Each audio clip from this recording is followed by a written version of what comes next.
Comment manger si tu veux réussir à performer à la fois mentalement et physiquement? C'est ce dont on va parler aujourd'hui. Je vais t'expliquer comment est-ce que j'arrive à faire du deep work entre 8 à 10 heures tous les jours, 7 jours sur 7 et réussir à performer mentalement. Et à la fois, je m'entraîne 4 à 7 fois par semaine à la salle de sport et je performe aussi physiquement. Et je suis pas spécial, mais je me suis beaucoup renseigné, j'ai testé beaucoup de choses et c'est pour ça que je fais cette vidéo parce que j'ai des principes que j'ai envie de te transmettre si aujourd'hui tu as aussi envie de réussir à performer mentalement, donc cognitivement, mais toujours réussir à performer physiquement. Donc à avoir à la fois ce développement mental et ce développement physique. Alors on va parler dans un premier temps des principes qu'il faut que tu aies en tête. Ensuite je te parle de ma routine de vie pour que tu vois comment est-ce que ces principes ils peuvent s'appliquer dans ton quotidien. Et après je te passe des conseils en plus et ce qu'il faut que tu aies en tête en quittant cette vidéo. Tu connais la chaîne, ton temps il est important, le mien aussi, je te fais pas perdre plus de temps, on commence directement avec la partie principe. Mais juste avant, un mini disclaimer. Tout ce que je vais te dire, c'est des choses qui marchent pour moi et pour beaucoup d'autres hommes, pour la majorité des gens. Mais si je te donne un conseil aujourd'hui et que tu l'appliques et que tu vois que ça ne marche pas vraiment dans ton quotidien, change-le évidemment. Il faut que tu fasses en fonction de ce que tu vas essayer dans ton quotidien et ce qui va te permettre de le mieux performer physiquement et mentalement. Alors ce premier principe qui est extrêmement important, c'est qu'il faut que tu te rendes compte que ce dont ton corps a besoin au niveau de sa nutrition pour performer mentalement, cognitivement, et ce dont il a besoin pour performer physiquement, c'est très différent.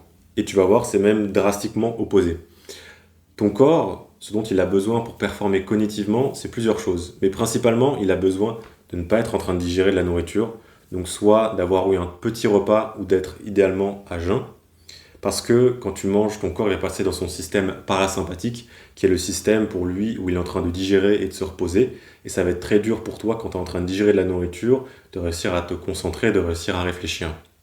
Et en plus de ça, en plus d'avoir peu de nourriture dans ton estomac ou pas du tout de nourriture, ça va être bien pour la plupart des gens de ne pas avoir de glucides dans leur estomac. Parce que les glucides, ça va faire que tu vas avoir des fluctuations au niveau de ta glycémie et avoir des fluctuations, donc des pics et des chutes de glycémie, c'est lié à un manque de concentration, à une difficulté à être attentif et une difficulté à réfléchir. Et donc pour la plupart des gens, ils vont réussir à performer à leur meilleur niveau, cognitivement, mentalement, quand ils ont un estomac qui est vide ou presque vide et qu'ils n'ont pas mangé de glucides récemment. Et à l'opposé, ton corps il va avoir besoin de nourriture pour performer physiquement, parce qu'il va avoir besoin de cette énergie pour pouvoir l'utiliser dans l'effort physique que tu vas faire. Et en plus de ça, la plupart des gens ils se débrouillent mieux au niveau de leur effort physique avec des glucides, et c'est mon cas. J'ai testé des diètes cétogènes ou autres avec que des lipides, que des graisses, et honnêtement il y a une différence qui est assez notable dans les performances physiques que j'ai, et j'ai aussi beaucoup ce retour de la plupart des gens à qui je donne ce conseil. Et donc tu vois directement le challenge parce que à la fois ton corps, il a besoin de peu de nourriture et peu de glucides pour pouvoir être mentalement concentré, être mentalement focus et pouvoir performer mentalement. Et à la fois, quand tu veux performer physiquement, c'est l'opposé. Il faut que tu aies de la nourriture et en général, il faut que tu aies des glucides. Et donc le secret, ça va être de segmenter ta journée en fonction des moments où tu as besoin de performer mentalement et des moments où tu as besoin de performer physiquement et d'adapter ce principe à ce moment où tu dois performer mentalement et ce moment où tu dois performer physiquement. Mais ça, je t'en parle plus après dans moi ce que je fais et dans mes recommandations pour toi. Mais avant ça, deux autres principes. Le premier, c'est l'importance de ta digestion. C'est pas pour rien qu'aujourd'hui, on appelle ta flore intestinale ton deuxième cerveau. Il y a une corrélation qui est directe entre la qualité de ta digestion, de ta flore intestinale et tes pensées, tes capacités cognitives. Et donc pour ça, plusieurs choses qu'il va falloir que tu fasses. Numéro 1, il va falloir que tu vires les aliments que tu arrives à mal digérer. Et ça va dépendre de tout à chacun. Il faut que dès que tu manges quelque chose et que tu te rends compte que tu as du mal à le digérer, en fait, tu le vires de ton quotidien. Et en plus de ça, il va falloir que tu mâches plus les aliments que tu manges. Les gens ne mâchent pas du tout ce qu'ils mangent au quotidien. Réussir à mâcher, ça va à la fois améliorer ta digestion et à la fois améliorer l'absorption que tu vas avoir des nutriments des aliments que tu manges. Donc tu vas plus mâcher et essayer, si possible, de prendre plus de temps pour manger. La plupart des gens mangent beaucoup trop vite et quand tu manges trop vite, t'as pas le temps d'assimiler tous les aliments que tu vas avoir et ta digestion, elle va être négativement impactée.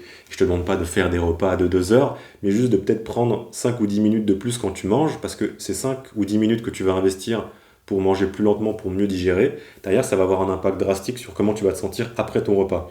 Donc peut-être que tu vas prendre 5 ou 10 minutes de plus pour manger, mais derrière, tu vas performer bien mieux mentalement ou physiquement juste parce que tu as investi ces 5 ou 10 minutes en plus pour plus mâcher, pour prendre le temps de vraiment digérer la nourriture que tu vas manger, et ça va complètement changer la réaction de ton corps après ton repas. Donc, ta digestion. Je te parle un petit peu plus après de comment est-ce que je te conseille d'attaquer cette chose de virer des aliments de ton quotidien que tu arrives à moins bien digérer. Et le deuxième point, c'est ton hydratation. L'hydratation, elle est directement corrélée avec à la fois tes capacités physiques et cognitives, donc il faut que tu restes hydraté le plus au quotidien. Mon meilleur conseil à ce niveau, c'est essayer d'avoir constamment de l'eau autour de toi et n'attends pas d'avoir soif pour boire. Très souvent, on n'a pas encore cette sensation de soif, mais on est quand même déshydraté. Tu remarqueras que je te donne pas de conseils spécifiques sur des nourritures que tu dois manger. Parce que les gens qui te disent qu'il y a une nourriture miracle pour réussir à être super intelligent ou super fort, performer physiquement ou autre, ils te disent n'importe quoi. En général, ils veulent te vendre quelque chose et il n'y a pas de nourriture qui est obligatoire. Mais j'ai quand même quelques petites recommandations pour toi au niveau de la nourriture. Numéro 1, ce serait bénéfique pour toi de consommer plus de graisses saturées. Et oui, ça va un peu à l'encontre de ce qu'on te dit en général, mais réussir à consommer des graisses saturées de qualité, ça va booster tes hormones, parce que ça va booster ton cholestérol qui est le précurseur de la testostérone et d'autres hormones stéroïdiennes. Si tu es intéressé d'ailleurs sur manger pour booster sa testostérone, je te mets une vidéo dans la description que j'ai faite à ce sujet. Et donc manger des graisses animales de qualité, ça va permettre de booster tes hormones, et tes hormones, elles vont avoir une influence drastique sur tes capacités mentales et tes capacités physiques. En plus de ça, pour les protéines, essaye de manger entre 1,4 on va dire et 1,8 g par kilo de poids de corps. Donc par exemple, si je pèse 80 kg et que je mangeais 1,5 g de protéines, ce qui serait dans la moyenne optimale, je mangerais 120 g de protéines par jour. Et pour le reste, c'est pas si important. Je te dirais quand même d'éviter les plats transformés et les huiles de graines, donc huile de colza, huile de tournesol, huile de palme et autres, parce que ça va créer de l'inflammation dans ton corps, et cette inflammation, elle va impacter négativement tes performances physiques et tes performances mentales. Bon, sur moi, ce que je fais sur ma routine pour que tu puisses voir comment est-ce que j'applique ces principes au quotidien, pour que ça te donne des idées et que tu puisses voir à quoi ça ressemble ces principes dans une routine de vie. Alors même si tu peux réussir à performer à la fois physiquement et mentalement en même temps, il va quand même falloir que tu choisisses une priorité. J'en parle souvent sur la chaîne, mais au cas où tu dois faire des sacrifices ou tu vas devoir faire des changements dans ton quotidien, il faut que tu aies un sens des priorités pour savoir ce qui va prendre l'ascendant sur l'autre. Et moi actuellement, c'est mon taf qui a l'ascendant sur mes performances physiques, mais j'arrive quand même à progresser dans les deux grâce à ma nutrition. Alors ce que je fais, c'est que comme je commence par travailler dans la journée, je travaille à la fois le matin et en début d'après-midi, et je m'entraîne en fin d'après-midi. J'organise toute ma journée et toute ma nutrition autour de ces deux besoins en appliquant les principes dont je t'ai parlé avant. Donc comme je travaille le matin, ce que je fais, c'est que je jeûne le matin, donc je ne mange pas le matin, parce que je trouve que je suis bien plus performant quand j'ai aucune nourriture dans mon estomac. Et ensuite, mon premier repas qui est vers midi, je le prends, mais je n'ai aucune source de glucides, comme je te disais avant, pour pas avoir de fluctuation au niveau de mon insuline. Et donc en général, ce que je fais, c'est j'ai des œufs avec soit une viande qui est grasse ou un poisson qui est gras. Et mes quantités, elles sont assez petites. Parce que je ne veux pas sortir du repas en ayant un peu ce sentiment de j'ai trop mangé, ce qui va me faire passer dans ce système parasympathique où je vais être en train de digérer, je vais avoir du mal à me concentrer parce que je travaille quand même pendant l'après-midi. Donc j'ai ce jeûne le matin, premier repas vers midi qui est assez léger, qui est haut en protéines, haut en lipides et avec aucun glucide dedans. Et ensuite mon troisième repas qui est à peu près 4 heures plus tard, j'ai là un repas qui est très haut en glucides parce que c'est le repas que je vais prendre avant d'aller m'entraîner. Donc en général, il y a du riz, il y a des fruits, du miel et une source de protéines. Évidemment, je change parfois de temps en temps, mais c'est aussi des aliments que je digère bien. N'oublie pas l'importance de la digestion pour réussir à performer. Donc je prends ça et en général à peu près 1 heure et demie, je vais aller m'entraîner à la salle de sport ou alors faire un autre sport. Et après je reviens et le soir, j'ai un repas qui est haut en glucides, haut en protéines et haut en lipides parce que j'essaie de rattraper les calories que j'ai pas mangées au début de journée vu que je fais du jeûne intermittent le matin. Et c'est ça en fait ma routine. Le soir en général je mange quelque chose qui est à peu près similaire à ce que j'ai mangé avant. J'ai souvent une source de glucides, donc ce que je digère bien c'est les patates douces et le riz. J'ai une source de protéines, souvent une viande ou un poisson gras. Et je mange pas de légumes. C'est fou, ça va à l'encontre de ce que tout le monde te dit. Mais d'ailleurs, il y aurait peut-être une leçon à tirer de ça. En général, je vais à l'opposé de ce que les conseils de santé mainstream te disent de faire. Et pourtant, je suis plus en santé que la plupart des gens. Donc je mange pas de légumes juste tout simplement parce que je me sens mieux quand je ne mange pas de légumes.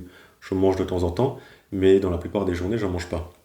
Et je peux avoir aussi parfois des produits laitiers de qualité le soir, du chou fermenté, et en général en dessert, j'ai souvent des fruits et du miel. C'est ce que je digère le mieux. Donc en fait, c'est aussi simple que ça, ma diète. Et te concentre pas vraiment sur les aliments spécifiques que je mange, parce que c'est pas si important. Les aliments qui vont marcher pour toi, ils sont peut-être différents. Mais le plus important, c'est que tu vois les principes dont je t'ai parlé avant, et comment est-ce que je les applique dans ce que je fais au quotidien. Et évidemment, quand je mange, j'essaye de vraiment mastiquer, de bien manger tous mes aliments, et de prendre peut-être un petit peu plus de temps qu'à l'accoutumée pour manger. Au lieu de prendre 5 ou 10 minutes, je vais prendre plutôt 15 ou 20 minutes. Et juste ça, ça fait une différence drastique sur ma digestion. Et aussi, j'essaye d'avoir toujours de l'eau, comme je peux avoir ici, à côté de moi, dans mon quotidien, dans ce que je fais pour rester hydraté. Alors pour ce que tu dois avoir en tête après cette vidéo, est-ce que moi je te conseille de faire, tu vas te concentrer sur 4 points. Le premier, ça va être la compréhension des principes. Le deuxième, ça va être la planification de ta journée en fonction de là où tu dois performer physiquement ou mentalement. Le troisième point, ça va être le choix de tes aliments. Et le quatrième, ça va être d'avoir une approche itérative. Pour le premier point, la compréhension des principes, c'est assez simple. Normalement, déjà, tu devrais avoir des bons principes de base avec cette vidéo. Mais ce que je t'invite à faire, c'est de penser à ton quotidien et à tes expériences et voir aussi les propres principes qui marchent sur toi. Pour le deuxième point, la planification de ta journée en fonction de quand tu veux performer mentalement ou physiquement, tu vas avoir les principes en tête et tu vas voir avec ta journée et tes propres obligations à toi et les priorités que tu as, quand est-ce que tu peux performer mentalement, donc sur du travail que tu dois faire, sur tes études, ton business, ton travail ou autre, donc quand est-ce que tu dois être productif, et à quel moment est-ce que tu peux aller performer physiquement, donc aller t'entraîner, faire le sport que tu veux faire.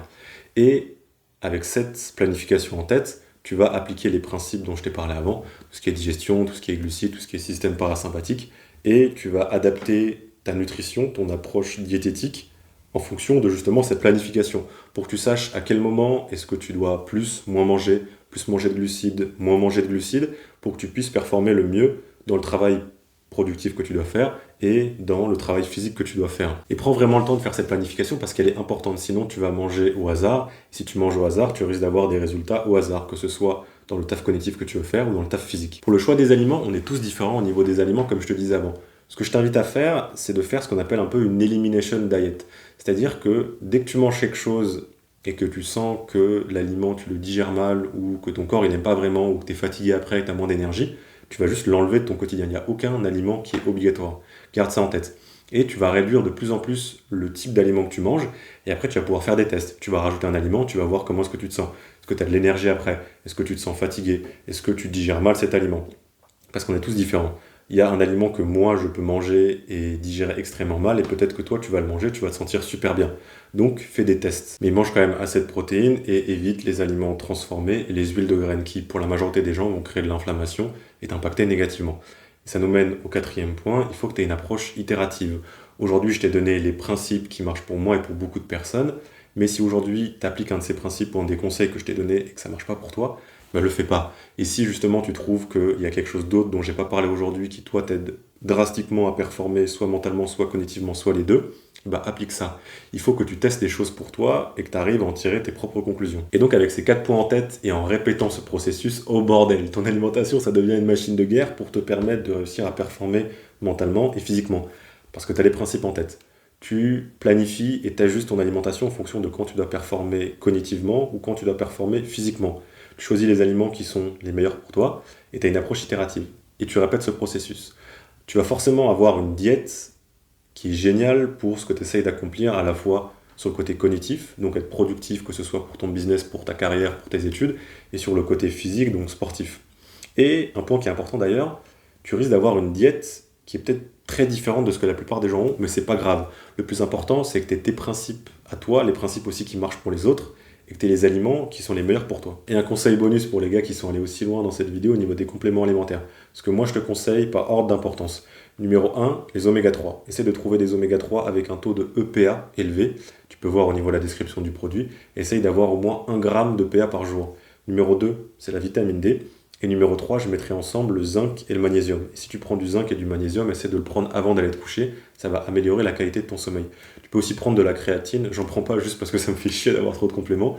Mais ça aide aussi au niveau de tes performances mentales et de tes performances physiques. Voilà gars, ça fait peut-être beaucoup d'infos d'un coup. Ce que je te conseille de faire, si ce n'est pas déjà fait, tu peux retourner sur la partie principe. Tu peux aller sur la partie conseil et prendre des notes. Tu mets en x2.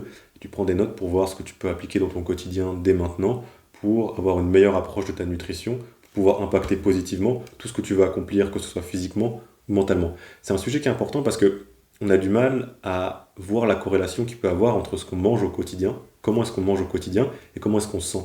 Et nos performances qui soient à la fois mentales, nos performances à la fois physiques. Et une fois que tu arrives à comprendre les principes derrière et l'approche que tu devrais avoir au niveau de ton alimentation pour maximiser ta performance mentale et tes performances physiques, ça change complètement ton quotidien en fait. C'est pour ça que je voulais te faire cette vidéo. J'espère que tu as réussi à en tirer des leçons. Essaye de profiter un peu du soleil dehors, du beau temps qu'on a en France en ce moment. Passe une très bonne journée, kiffe ta vie. À plus gars.